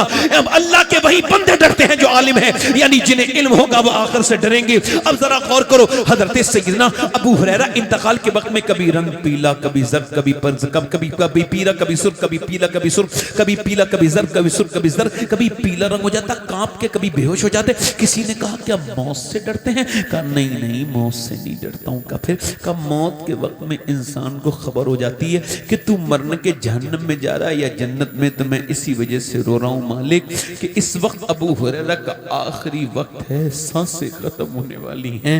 ऐ मेरे करीम, मेरे रहीम, अबू हुरैरा को माफ कर देना, इसको ईमान पे खात्मा अता करना। ये ईमान पे मरे मौला, गुनाह ईमान, नमाज को छोड़ने वाले का ईमान का खतरा है, जो अपनी आंखों को बदनिगाही करे उसका ईमान का खतरा है। कहां गई वो माए? तुम्हारा यही जिला बदायूं, इसी जिले बदायूं से एक सैयद जादी ने हिजरत की और वो दिल्ली चली गई। उस औरत ने रात के वक्त में सैयदजादी थी। 2 सीन जरूर होंगे। अगर बंदा सैयद है तो 2 सीन उसकी उम्र के आखिरी हिस्से तक जरूर उसके अंदर आएंगे। 2 सीन लाजिम व मलजूम, एक सीन सखावत का, एक सीन सजदे का, 2 सीन उसके अंदर जरूर पैदा होंगे। और रात को रो रही है, रात का वक्त है, रो रही है। जब वो रोई, उसका बच्चा उठा, तहज्जुद का वक्त था। बेटा 7 साल का उठ के बोला, अम्मा क्यों रोती है? कहने लगे, मेरे बेटे और कोई बात नहीं, अभी मेरे हाथ पे छिपकली चढ़ गई। कब? फिर कब मैंने उसको हटा दिया। फिर सोचा कुछ दिनों के बाद मुझे तो अंधेरे से डर लगता है, ऊपर मेरे तख्ते लगाए जाएंगे और उसके ऊपर मिट्टी डाली जाएगी। मुझे दफन करके जब जाएंगे तो मेरी नाक में और मेरे मुंह में कीड़े जाएंगे। मैं यही सोच के डर रही हूं मेरे मालिक, बस आज तो मैंने इस कीड़ों को हटा दिया, कल कब्र में जाऊंगी तो फिर क्या होगा? कितने लोग मेरी और आपकी तरह अंधेरों से डरते थे, मगर अंधेरी कब्रें उनका मुकद्दर हो गईं। ऐसी कब्रें, ये जो तकरीर कर रहा है एक दिन ये भी मर जाएगा, ये जो सुन रहे हैं ये भी मर जाएंगे, कोई नहीं बचेगा। जॉन एलिया ने कहा था, कितने दिलकश हो तुम, कितना दुलजो हूं मैं, क्या सितम है कि हम लोग मर जाएंगे।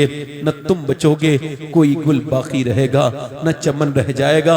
जा कब्रिस्तान में मेरे भाई, जा नौजवान, तेरे दादा की कब्र ये कह रही है, मेरे पोते, मैं भी किसी का पोता था और मुझको भी ये धोखा था कि मैं पोता ही रहूंगा, मगर आज तू पोता है और मैं दादा बन के इस कब्र में आ गया। तेरा बाप तुझे अगर वो मर गया है तो उसकी आवाज ही आ रही होगी, मैं भी कल तक किसी का बेटा था और मुझको भी ये धोखा था कि मैं बेटा रहूंगा। बाप मरा है, मैं नहीं, मगर मैं आज बाप बन गया, तू बेटा है। अपनी कब्र के बारे में सोच मेरे दोस्त, मेरे भाई। वो औरत रो के बोली, मेरे लाल उसी कब्र से डर है। मेरे हुजूर फरमाते हैं, जब कब्र में रख के जाते हैं ना अजीज, तो वो कहता, कहां चले मेरे दोस्तों, मेरे भाइयों, कहां चले गए मुझे छोड़ के? मैं तुम्हारे लिए मैंने क्या क्या नहीं किया, तुम मुझे छोड़ के गए, कहां जाते हो? वो नहीं सुनते। ये आवाजें तुम भी दोगे, जरा सुनो तो। वो औरत रो के बोली, मेरे लाल मैंने इसको तो हटा दिया, आज कल कब्र में क्या होगा? बेटा छोटा सा तो रोने लगा, अम्मा तुम तो बड़ी हो, मैं मर गया तो मेरा क्या होगा? माँ ने कहा, सजदा कर, अल्लाह तुझे बचाएगा। बेटा वजू करके आया, सजदे में गया। जैसे ही बेटा सजदे में गया, माँ का दिल भी भर आया ना सजदा करते देख के बेटे को। कभी अपने बच्चों को नमाजें पढ़वाया करो, कभी अपनी बेटियों को नमाजें पढ़वाया करो, तो देखो कैसी बरकतें आएंगी। उस माँ ने अपने बेटे की तरफ देखा और फिर सजदे में जाके बोली, मालिक यहां तक लाना मेरा काम था, ये मेरा यतीम बच्चा है, मैं इसकी बेवा माँ हूं। ए बेपना ताकतों वाले, मैं तो सही कर रही हूं, मैं बिल्कुल कमजोर हूं, गुनहगार हूं, तू बेपना ताकतों वाला है। मेरे करीम, मेरे रहीम, अपने करम से मेरे बेटे का दिल बदल दे मेरे मालिक, यहां तक लाना मेरा काम था, यहां से आगे कबूल कर लेना तेरा काम है। बेटे के माँ ऐसी रोई कि अल्लाह ने कबूल कर लिया। बेटा रोज नमाजें पढ़ता था, तहज्जुद की, बेटा तहज्जुद की नमाज पढ़ते पढ़ते जवान हुआ, माँ का विसाल हो गया। बेटे का रंग दिल्ली से नहीं पूरी दुनिया में चढ़ा, बेटे का विसाल हो गया। और जाकर के दिल्ली को चेक करो, बादशाहों की औरतों की कब्रों के निशान नहीं मिलेंगे, मुगलों की शहजादियों की कब्रें मिट गई, मगर जो रात को रोती थी उसका मजार 3 बीघा जमीन में आज भी बना हुआ है। उसका नाम सैयदा जुलेखा अल मारूफ माई साहिबा है। अरबों खरबों की प्रॉपर्टी में अकेली लेटी है।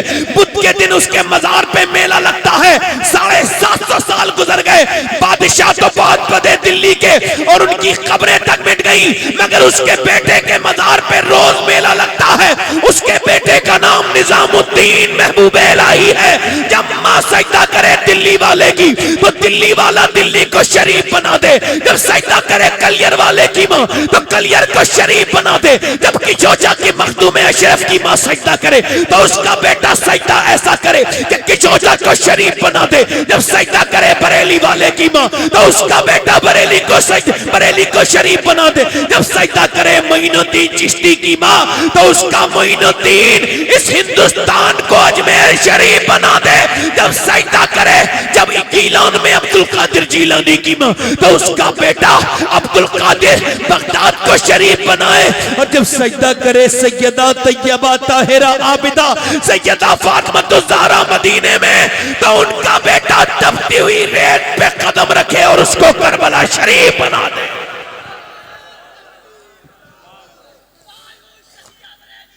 जिंदाबाद, जिंदाबाद, जिंदाबाद, जिंदाबाद।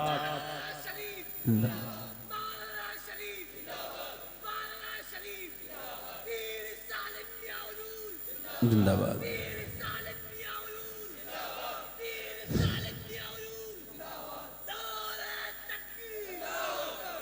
सुभान अल्लाह। माओं का असर पड़ेगा, किसका पड़ेगा बोलो? माएँ। बाप मस्जिद में जाएगा तो बेटा भी इंशाअल्लाह है। आज से रबीउल अव्वल से ये बात लिख के जाओ। अच्छा एक बात और करता हूं आखिरी। अरे 1:15 बज गया, मुझे 1 घंटा हो गया बोलते हुए, है ना? थोड़ी देर और बोलूं, 10-5 मिनट। सुनिए, देखो हुजूर के आने से पहले लोग अपनी बेटियों को दफन कर देते थे, छोटी छोटी बच्चियों को। जब वो उनके ऊपर गरम रेत डालते होंगे तो क्या असर होता होगा, कैसे दम घुटता होगा। मगर हुजूर ने फरमाया, बेटियों को दफन करने वालों, मेरी बेटी मेरे जिगर का टुकड़ा है। माओं को लोग बेच देते थे। क्या करते थे? इधर देखो क्या करते थे बोलो। मगर हुजूर के एक ऐसे आशिक की बात सुना रहा हूं कि अगर आप ये कहें हसन रजा जो है आशिक रसूल नहीं है, तो आपके ईमान पे कोई फर्क नहीं पड़ेगा। अगर शक करेंगे तो, हालांकि शक करना नहीं चाहिए किसी के इश्क में। मगर अगर कोई कर ले कि मौलाना खालिद साहब आशिक रसूल नहीं, तो उसके ईमान पे कोई फर्क। मगर मैं जिस आशिक की बात कर रहा हूं, अगर उसके इश्क में कोई शक करे तो वो मुसलमान नहीं रहेगा। नाम है उवैस करनी। जरा जोर से बोलो सुभान अल्लाह, दिल लगा के बोलो।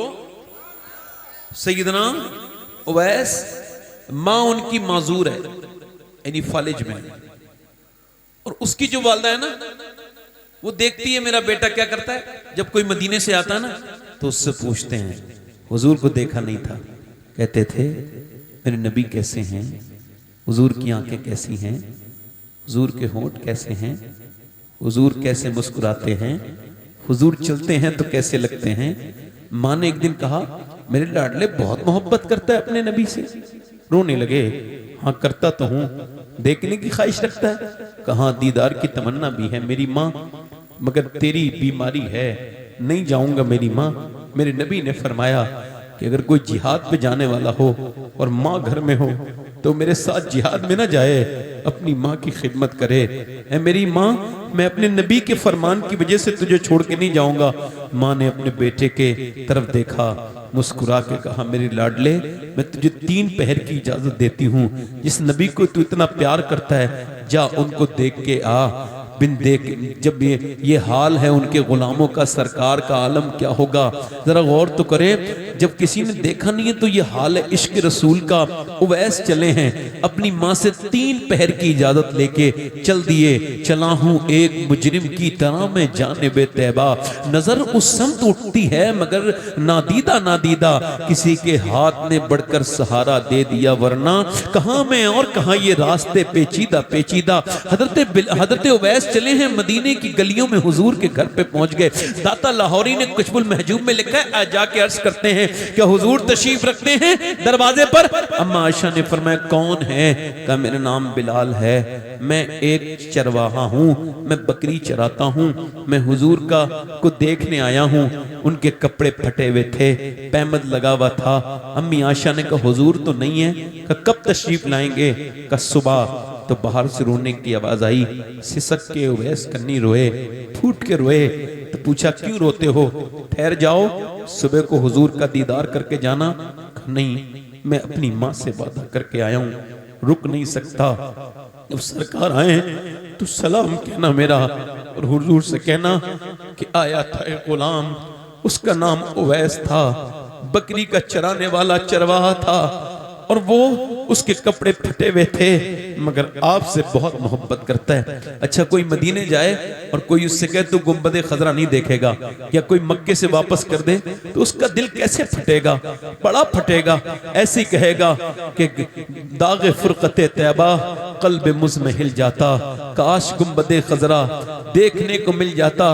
मदीने से वापस जब जा रहे हैं तो यही कहते हुए जा रहे हैं, उठकर तो आ गए हैं या रसूल अल्लाह, उठकर तो आ गए हैं तेरी बज़्म से, मगर कुछ दिल ही जानता है कि किस दिल से आए हैं। मेरा इमाम कहता है फिर के गली गली तबाह, ठोकरे सबकी खाए क्यों, दिल को जो अक्ल दे खुदा तेरी गली से जाए क्यों। हजरत अवैस करनी चले गए मदीने से, हुजूर सुबह को आए बेखबर हो गुलामों से।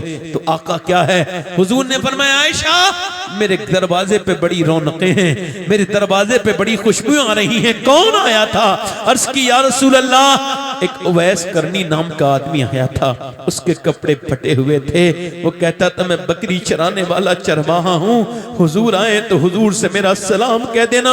मेरे नबी ने फरमाया जरा लगाओ मेरा मिंबर।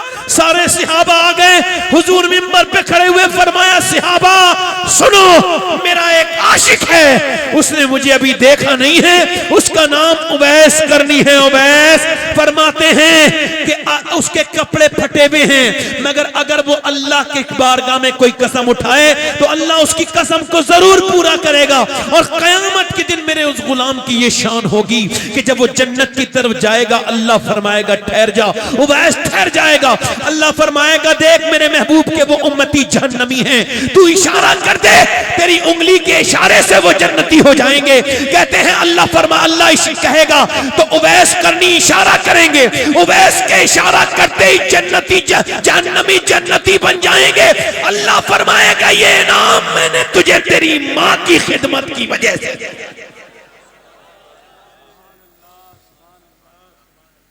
आज पीर साहब की इतनी कदर है, फला साहब की इसकी, और मां की कोई कदर नहीं। मैं पिछली बार आपके आया था तो मेरी अम्मी को उस वक्त दौरा पड़ा था, और आज मेरी मां नहीं है, 6 महीने से ज्यादा हो गए। मैं आपको यही बात बता रहा हूं, मेरी तो न मां है न मेरे बाप है।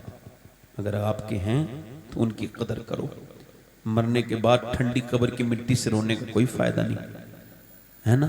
एक साहब रो रहे थे माँ की कब्र पे, मैंने कहा क्यों रो रहे हो? माँ याद आ रही है। मैंने कहा जीते जी से तकलीफें दी, एक एक पैसे से तुमने इसे मोहताज रखा, इसको दवाई के लिए पैसे तुमसे मांगने पड़ते थे।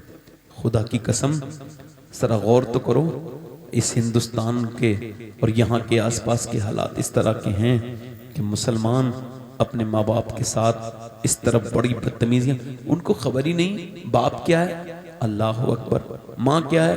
ये बात इन उलमा के सामने कह रहा हूँ कि जब घर में अगर कुछ न हो, पूरा घर खाली हो और सिर्फ मजदूर हो, मगर जब वो घर में पहुंचे तो माँ बाप उसके बैठे हों, तो उसका घर वो झोपड़ी महलों से ज्यादा खूबसूरत लगती है। मगर कोई महल भी हो, बेहतरीन आलीशान घर भी हो, और अगर माँ बाप उसमें न हो और वो चले गए हों, तो वो घर काटने को दौड़ता है। 24 साल हो गए मेरे वालिद साहब दुनिया से चले गए। मैं आपको बता रहा हूँ, अगर आपका वालिद है ना तो उसके हाथ चूमना, उससे गले मिलना, उसकी खिदमत करना। ये चला जाए तो फिर मिलता नहीं। वो एक पेड़ को देखा लोगों ने, उस पे जब पहला फल उतरा रोने लगा। का क्यों रोते हो? आज तो पहला फल आया है, आज तो पहली फसल है, खुशी मनाओ। का तुम खुशी मनाओ, मेरे लिए गम का दिन है। का क्या हुआ? का मेरा माली चला गया, वो जिसने मुझे धूप से बचाया, आंधियों से बचाया, मुझे पानी दिया, वो मेरा माली नहीं है। मैं सोच रहा हूँ सारे मेरा फल खा रहे हैं, काश मेरा माली भी होता, वो भी मेरी फसल में से एक फल खा लेता तो मेरा दिल ठंडा हो जाता। यानी वो बाप जिसने तुम्हें सींचा, इतना बड़ा किया, उसकी सफेद दाढ़ी आज हो गई है तो उसके साथ ये कहते हो तुमने कुछ नहीं किया। याद रखना मेरे दोस्तों, बाप की खिदमत किया करो। ये एक बार चला जाए माँ बाप तो माँ बाप ये मिलते नहीं हैं, न कभी ख्वाबों में आए, न कभी ख्यालों में आए। कभी बड़ी ज्यादा इनकी याद आती है तो ख्वाबों में आ जाते हैं। इनकी खिदमत करो। बाबा फरीदुद्दीन गंज शकर फरमाते हैं, अपने बाप के तलवे को चूमना बगैर किसी कपड़े के हायल हुए, फरमाते हैं मेरी नजर में 7 साल की नफली इबादत से बेहतर है। लोगों, कभी घर से निकला करो तो माँ की दुआएं लिया करो। अगर तुम्हारी माँ जिंदा है तो आज के जलसे से उठ के जाके उसके कदमों को चूमना, उससे प्यार करना। याद रखो, जैसी मुखलिस माँ है ऐसा मुखलिस कोई रिश्ता दुनिया में नहीं है, ऐसा बाप है, इनकी खिदमत करो। और आपसे यही कह रहा हूँ, मौत बड़ी नजदीक है मेरी बहनों। तुमको कॉकरोच से डर लगता है, अल्लाह से डर नहीं लगता। सर पे दुपट्टे रखने में तुमको आज घुटन महसूस होती है। आपसे भी कह रहा हूँ मेरे दोस्तों, आप भी अपने रब से तौबा करो। एक आखिरी बात यह है, एक आदमी था बनी इसराइल में, जब वो बनी इसराइल का आदमी इतना गुनहगार था कि उसे 2 बस्तियों से निकाला मूसा अलैहिस्सलाम ने। अल्लाह से लोग दुआ करते थे, मालिक ये लोगों को बिगाड़ रहा है, नए लड़कों को बिगाड़ रहा है, निकाल दे इसको। तो अल्लाह ने 2 बार वही की, मूसा को निकाल दे। 2 बार उस गुनहगार को निकाला। फिर वो एक दिन जाके बाहर निकाल दिया ना, तो कोई घर में कोई घुसाता नहीं, दरवाजे बंद कर लिए। तो सर्दी में बाहर पड़ा हुआ मर गया एक गार में, एक गार के अंदर। जब वो मरा तो अल्लाह ने मूसा से कहा, जाओ, मूसा को वही की, मूसा मेरा एक दोस्त का इंतकाल हो गया है, जा उसकी नमाज जनाजा पढ़ ले और ऐलान कर दे जो उसकी जनाजा पढ़ेगा मैं उसकी बख्शिश कर दूंगा। अब मूसा ने लोगों से कहा तो लोग इकट्ठे हो गए, कौन ऐसा आदमी, चलो नमाज पढ़ेंगे, भाई बख्शिश कौन नहीं चाहता। सुभान अल्लाह। सब लोग गए ना, तो मूसा ने जब उसके चेहरे को देखा तो हैरत का इजहार किया, मालिक ये तो वही था जिसे तूने मुझसे कह के निकलवाया था। रब ने फरमाया, हाँ मूसा ये वही है, मगर ये आखिरी वक्त में मेरे सामने इसने सिलेंडर किया था, ये आके रोया था और इसने कहा था, मेरे मालिक सर्दी बढ़ी है, मेरा बदन कांप रहा है, ये सर्दी मेरी जान भी ले लेगी, मगर ये बता ए मेरे करीम, अगर मेरी माँ होती तो ऊपर चादर डालती कि नहीं डालती, मुझ पे कोई गर्म कपड़ा ढकती क्या नहीं ढकती। अल्लाह अकबर। फिर इसने कहा, है मेरे रब, आज लोगों ने मुझे घरों से निकाल दिया, दरवाजे बंद कर लिए, अगर तू मुझे माफ न करेगा तो मैं कहां जाऊंगा। जमी भी खुदा की, जमा भी खुदा का, मकीनो मकान ला मकान भी खुदा का, गुनाहगार बंदे कहां जा सकेंगे। खुदा की खुदाई से बाहर निकल के क्या लगा, तूने तो मुझे पैदा किया है, मैं तेरा बंदा हूं, तूने कहा कि 70 माओं से ज्यादा मेहरबान है तू, तो अगर आज मेरी माँ होती तो मुझे मोहब्बत से न देखती, तो तू भी एक बार रहमत से देख ले मेरे करीम। फिर उसने आखिरी बात ये कही कि मैं ऐसा गुनहगार हूं, पापी, मगर मैं गुनहगार अगर ऐसा हूं तो तू करीम भी तो है, तेरे करम का भी तो कोई ठिकाना नहीं। फिर कहता है, मालिक अगर मेरे बख्शने से ना तेरी रहमतों को कोई फर्क पड़ता हो तो मुझे ना बख्श, और अगर ना पड़ता हो तो बख्श दे। ये कह के वो रोने लगा। अल्लाह फरमाता है, मूसा उसने मेरी रहमत को आवाज दी, और ऐसी आवाज दी कि अगर उसने अपनी बख्शिश मांगी, सारी दुनिया के गुनहगारों की मांगता तो मैं सबको बख्श देता, सबकी मगफिरत कर देता। एक बार उसके सामने रो। ताबईन इकराम मालूम क्या करते थे, अपने आंसुओं को वो गिरने नहीं देते थे, जैसे हम लोग रुमाल से पोंछते हैं, वो ऐसा नहीं करते थे, वो अपने आंसुओं को ऐसे करके पूरे जिस्म पे मलते थे। कोई पूछता था क्यों, नबी ने फरमाया, जहां जहां खौफ का आंसू लगेगा वो जहन्नम की से आजाद हो जाएगी, जहन्नम उस पे हराम हो जाएगी। उस जिस्म पे हम इस वजह से आंसू अपने लगाते हैं। अल्लाह के रसूल फरमाते हैं, क़यामत के दिन एक आदमी को जहन्नम का हुक्म होगा तो उसकी आंख का बाल रोक के कहेगा, मालिक, उसकी आंख का बाल कहेगा, या तो इसे इसके अंदर से मुझे निकाल, या इसे भी जहन्नम से निकाल, और तूने वादा था तेरा कि जहां खौफ का आंसू गिरे। एक बार ये इतना रोया था कि एक आंसू भीग गया था, एक बाल भीग गया था आंसू से। अल्लाह फरमाएगा, मैंने इसे पूरे आदमी को माफ कर दिया। जिब्रील कहेंगे कि देखो एक बाल ने पूरे आदमियों को बख्शवा लिया। तो हाथ उठा के बताओ, आप लोग कितने लोग हैं जो अपने नबी के नाम पे जान देने के लिए तैयार हैं? दोनों हाथ उठा के बताएं, नीचे हाथ कर लें। तो जान दे सकता, कुछ भी कर सकता है ना। एक दूसरे की तरफ ना देखना मेरे भाई, और मुस्कुराना नहीं। समझदार लोग हैं, मुस्कुराना नहीं। कितने लोग हैं जो जान भी दे देंगे और आज से हुजूर के नाम पे पूरी दाढ़ी भी रखा लेंगे। इस महफिल में खड़े हो जाए, खड़े हो जाओ। एक आ जाओ, आ जाओ, इधर आ जाओ, यहाँ आ जाओ, यहाँ आ जाओ। अब जरा इनके फूल डालना जब यहाँ आए तो आओ। खत्म हो गए फूल, कोई बात नहीं। आ जाओ, आ जाओ, आप भी आ जाओ। आ भाई आ जाओ, यहाँ खड़े हो जाओ। ये 3 हो गए। चौथा कोई आशिक रसूल है, 100 शहीदों का सवाब है एक दाढ़ी पर। कोई हुजूर का चाहने वाला आशिक हो, दाढ़ी मुंडाना कटाना एक ही बराबर। मेरे भाइयों, मेरे दोस्तों, हुजूर के चेहरे से क्यों चेहरा अपना बिगाड़ रहे हो? हुजूर के चेहरे की तरह बनाओ ना। क्यों हुजूर के चेहरे को छोड़ के यहूदी नसरानी के चेहरे बना रहे हो? मेरे नौजवानों, अच्छी लड़की चाहिए ना तो शादी से पहले दाढ़ी रखाओ, क्योंकि कोई भी बिगड़ी हुई खराब लड़की से बच जाओगे, क्योंकि कोई भी खराब लड़की दाढ़ी वाला पसंद नहीं करती, दाढ़ी वाला वही पसंद करती है जिसे मदीने वाला पसंद हो। है कोई चौथा आशिक रसूल महफिल रसूल में इसमें जो खड़े होके वादा करे, आज तक जिया था सभी के लिए, आज से जीऊंगा नबी के लिए? खड़े हो जाएं। कोई हमारे काफी बुजुर्ग लोग बैठे हैं, खड़े हो जाएं, मेहरबानी करें। कितने आशिक रसूल हैं जो नबी के नाम पे सुन्नत रखाएंगे? इधर देखो, इधर देखो, ये जिहालत है कि मैं अपने बच्चों की शादी कर लूं तब रखाऊंगा। इससे बड़ी जिहालत क्या होगी कि बंदा इतना जरी हो गया कि बाल सफेद हो गए फिर भी खौफ खुदा दिल में नहीं आया। दाढ़ी रखा के तो चेहरा खूबसूरत हो जाता है। आपने देखा नहीं है, दाढ़ी वाले से लोग इज्जत से बात करते हैं, बगैर दाढ़ी वाले का तो पता ही नहीं किधर वाला आदमी, इधर का या उधर का। मगर कोई दाढ़ी वाला कोई बुरा काम करता है, लोग कहते हैं तेरे तो दाढ़ी है, तू ऐसा क्यों कर रहा है? मतलब लोग दाढ़ी वाले की अहमियत समझते हैं, कहते हैं यार तू तो हुजूर का गुलाम है, तुझ पे ये बात जेब नहीं देती। दाढ़ी इज्जत बढ़ाती है। 3 हो गए, कोई चौथा आशिक रसूल है? इधर से आशिक रसूल, उधर से कोई नबी का गुलाम नौजवान खड़े होके, या कोई मेरा बुजुर्ग और कहे आज तक जिया था सभी के लिए, फैशन के लिए, दुनिया के लिए, आज से जीऊंगा नबी के लिए, क्योंकि ताजु शरिया कह के गए जिंदगी ये नहीं है सभी के लिए, जिंदगी है नबी की, नबी के लिए। है कोई चौथा आशिक रसूल इस महफिल रसूल में, मजलिस रसूल में? चौथा कोई दीवाना, कोई आशिक रसूल, 4 यार की निस्बत पूरी करने वाला। कोई चौथा हो तो देखो देर न करें, आज कोई चौथा हो तो खड़ा हो जाए। आशिक रसूल हो कोई? है कोई? है कोई चौथा? एक बार और कह रहा हूं, मेरे काफी बुजुर्ग बैठे हैं और इनकी दाढ़ियां भी सफेद हो गई हैं मगर छुपा रहे हैं। याद रखो इस बात को, बैल का सींग काटो तो बछड़ा नहीं बनता, वो बैल का बैल ही रहता है। ऐसे ही जो दाढ़ियां मुंडा के जवानी तलाश कर रहे हैं वो कुछ नहीं। और एक बात और बताऊं, मैं सख्ती नहीं करना चाह रहा हूं मगर इतनी सख्ती तो कर ही दूंगा आपसे। याद रखें, जो दाढ़ी मुंडाता है वो फासिक है, खुला हुआ फासिक, यानी बगावत करने वाला। दाढ़ी मुंडा के ये चलता फिरता है।